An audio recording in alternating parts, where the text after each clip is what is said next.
I'm glad you brought up Waiting for the Band. You know, it's kind of a bittersweet tune with a bit of a Pink Floyd edge, as you mentioned. It brings me back to the days of my own youth when I used to hang around online waiting to get into a venue to see a show or something like that. Was that the inspiration of the tune, or were you thinking of the perspective of kind of being in the band or going to see the band and growing No, up learning it about? was it was about being going to see a band. It was about being a fan, dressing up, paying homage, being a disciple. In particular, I guess it was about Bowie.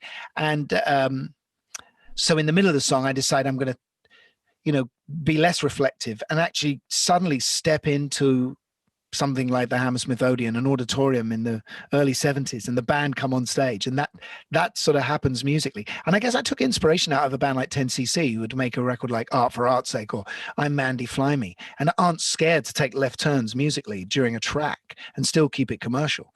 The song then goes back to a kind of reverie, and I really, with beautiful Theo Travis's saxophone playing, but I just had this idea of taking some real Bowie fans from the 70s and bringing them alive in the record. So I went back, I found some footage of from 1978 of Bowie fans outside Earl's Court being interviewed. And they don't mention his name specifically, but they talk about having their lives changed and dressing up and how important he is.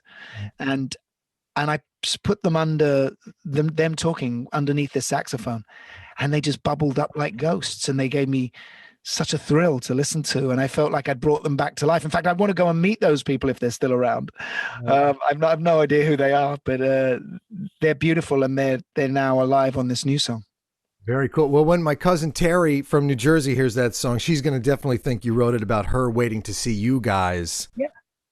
In a way, I kind of did. I think it's the greatest feeling ever to be a fan. I mean, you get the most goosebumps when you're in the auditorium, much more than when you're on the stage. So I was paying homage to them, really. I get furious when I hear singers writing about their celebrity and how difficult it is to live with. People like Stormzy or Robbie Williams, who wrote about those things. It's like, really, guys, that's nothing I can relate to. It's got to be no matter how personal your song is, it has to be universal.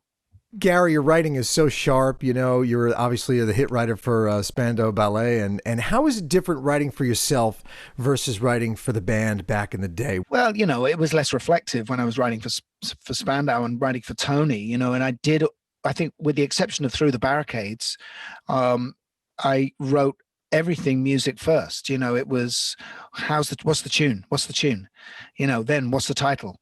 And then it was like try and jam the lyrics in. And, sometimes the lyrics turn out fine and it works. But I think writing for yourself, you're much more interested in the dialogue you're having between yourself and between you and the audience. I feel like writing for myself, it starts in my head with my lyrics, and then the music comes from somewhere in your heart, if you like, and you're trying to join the two together to express your idea. Writing for Spandau Ballet was, it was about writing for a band that had particular musicians in that you had to think about as well, and I listen, I love doing it. It was great. It's great being in a band. It gives you great strength. It's a very British thing, bands. We found that in the 80s, it was solo artists coming out of America and bands coming out of Britain. But there comes a time when you just want a bit more autonomy in your writing. In Solo, the song seems to be, it's an observation on our individual lives and the tension there that exists with social media and our global reach. I imagine that's where you were going with that tune, but what were you thinking? Well, you make it sound like a massive subject, but I was trying to make it sound small in a way. But you're right; it does go there. But I was interested in how people can feel very isolated and alone in a big city, surrounded paradoxically by millions of people. And I began it in a very small way. It sounds big too. Yeah, but it's domestic. It's a woman gets up and goes to work. One of the favorite lyrics from someone else that I love is Paul McCartney's Another Day, right? Mm-hmm. So I think I was probably thinking along those lines, and this woman goes to work and I follow her. And then suddenly I realize I'm writing a verse about a guy who's going to work, but he's obsessing with his phone and he's obsessing with his likes. Music, that sounds really like, wow, is that a song? Am I going to whistle this? But I think I said it against quite a dramatic background. I think what was turning me on was songs like Scott Walker and people like Jimmy Webb as a songwriter. And then of course at the end of the song, I found out, because I wasn't going there, I didn't realize that, but I found out they were together, and they're struggling to be a partnership. And then I sort of brought them back again later on in the album. There's another song called The Haunted, and I thought I dug into some of the musical motifs of In Solo, and I put them into The Haunted, and I followed their story a little sadly into them separating. And that's something I've also experienced in my life, and something that I still feel I need to write about occasionally. Yeah, there's definitely feeling like a man searching for answers on this record, and rather than giving the definitive proclamations, what's your search lately been? What's the search now I'm really getting heavy. But what's the search in life been lately? I mean, it's hard to find answers. Oh, you know what? I think it's about trying to appreciate what you've got, because we all got trapped in the same house together for the last year. My kids hardly went to school. My wife and I never had a moment where we could go out and enjoy each other's company on our own. I've not been able to see any theater. It's been a really tough time for everyone, and I feel like we're really, right now we're quite lucky. It's just about to come. Looks like it might turn a corner, and I think appreciate what we've got. When you look back to where we were, not appreciating how fragile we were, not appreciating the issues that were about to hit us, I think we're all going to be immensely grateful for each other's company and each other's conversation in the next few years.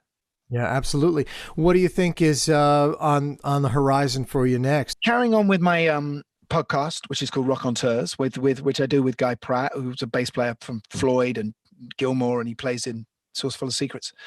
And that's just blazing through. That'll keep going. We're not even going to have a season break on that. First half of next year is devoted back to Saucerful of Secrets again. I'm going to be going out on the road with them, coming to America, Europe, the UK. I think I'm going to make a band and see how it sounds in a rehearsal room, even if it's just for myself. I just want to put this music up and sing it with a band around me. And if there's any chance of doing any tours towards the end of the year, then of course I will. Oh, it'd be great. I could see a great stage show around these tunes. They really, I think, would lend themselves to a really great visual presentation. And I guess I'll have to throw in a couple of Spandau Ballet tunes while I'm there too. Probably one or two. You'll probably have one or two in there. Ladbrokes, and our New Jersey and New York people may not know what that is, but Ladbrokes is a British betting and gambling company, and we pronounce it Ladbrokes. Ladbrokes. Okay. See, I'm a Jersey guy. I don't know. All right. Ladbrokes recently gave the odds of 5-1 on Spandau Ballet reuniting within the next 12 months. How accurate do you think those odds are? Are they decent odds? Odds are funny. Sometimes the odds can be good for one thing but bad for another. But I wouldn't take 100-1. No, I think it was certainly not in the next 12 months, because that's just not going to happen. I don't know whether it will ever happen again. I think we're all happy outside of the band right now, and we're happy to keep the legacy intact, as it were. But, people grow up and they become very different people, and they don't necessarily have the same things that draw them together as they did when they were kids. I get people on Twitter going, "I'm just going to bang you guys' heads together and get you to all get in the same room and get over yourself and get on the road." I'm like, hang on, man. I don't want to do that. But, it's not about, you're not interested in me getting back together. You're just really saying, could you give me my youth back, please? Right. That's kind of what they're saying. And I can't be responsible for that. Right. No, understood. I'll tell my cousin Terry in New Jersey to stop tweeting those things. Oh, but we made a great sound, and I'm very respectful for all the way we sound together is fantastic. And I owe all those guys a lot. Listen, the album deals with a lot of alienation and existential searching, and yet it ends on a bit of a positive note. Can you tell us about wrapping up the record with Our Light? It's a really nice tune. Our Light's has a kind of slight spiritual vibe to it, really. I'm not a spiritual person, but I'm a person who gets turned on by, I can go into a church and fall in love with the architecture of it and the place, that's just simply about my 20-year relationship so far with my wife right now, Lauren. It begins on our first date when we went to see Evensong in Cambridge at King's Chapel. And believe it or not, it ends with me going and her being there. And I hope that's the order of things. Mm. So a kind of strange song. It's a very strange song, and it's about my kids, and it's about the light we create from our love. That sounds pretty corny, but I think it's delivered in a pretty funky way. I think we need a little corny in the at this moment in time. We do, we do. Need a bit of honesty. Absolutely. Well, Mr. Kemp, I really appreciate the time that you took to speak with me, and I really, really do enjoy the new album. I've been really playing it a lot this week and Thank enjoying you. into it, and I can't wait to hear it on vinyl. And I hope to catch you in the States one of these days. Absolutely. And very nice to talk to you. Thank you for having me on.